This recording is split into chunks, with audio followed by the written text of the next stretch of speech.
মমতা বন্দ্যোপাধ্যায় রাজ্যের প্রাক্তন মুখ্যমন্ত্রী। এবার মমতা বন্দ্যোপাধ্যায়ের মামার বাড়িতে বিজেপি বিধায়ক প্রাক্তন মুখ্যমন্ত্রীর মামাকে প্রণাম করলেন বিজেপি বিধায়ক ধ্রুব সাহা। সরাসরি চলে যাব, আমার সঙ্গে আমার প্রতিনিধি রয়েছে, কথা বলবো। মমতা বন্দ্যোপাধ্যায়ের মামার বাড়িতে বিজেপি বিধায়ক প্রাক্তন মুখ্যমন্ত্রীর মামাকে প্রণাম করলেন বিজেপি বিধায়ক ধ্রুব সাহা। অক্ষয় রয়েছে আমার সঙ্গে। অক্ষয়, ঠিক কি হলো?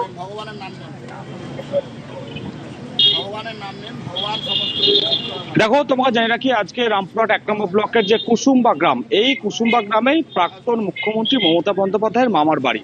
তার মামা অনিল মুখোপাধ্যায়ের যে বাড়ি, সেই বাড়ির সামনেই কুসুম্বা উচ্চ বিদ্যালয়, সেখানে একটি অনুষ্ঠান ছিল। সেই অনুষ্ঠান সেরে যখন বাড়ি ফিরছিলেন, সে সময় বিজেপির রামপুরহাট বিধানসভার বিধায়ক ধ্রুব সাহা সে সময় দেখতে পান যে রাজ্যের প্রাক্তন মুখ্যমন্ত্রী মমতা বন্দ্যোপাধ্যায়ের মামা অনিল মুখোপাধ্যায় দাঁড়িয়ে আছেন বাড়ির সামনে।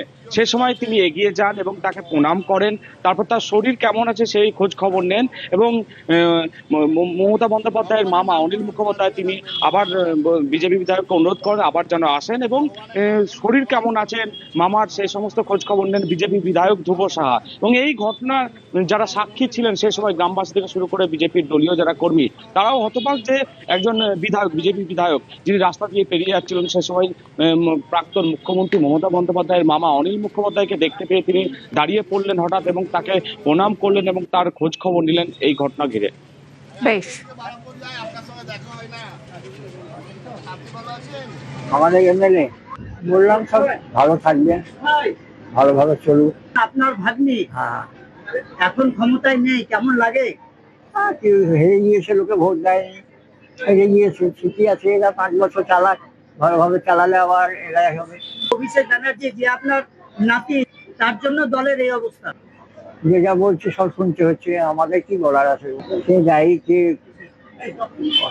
মানে ভুল করছে এইসব কথা বলে আমরা কি অত বড় জিনিস বলতে পারবো না। আপনি কি চান মমতা ব্যানার্জি আবার মুখ্যমন্ত্রী হোক? নিশ্চয়ই যদি লোকে ভোট দেয় নিশ্চয়ই হবে।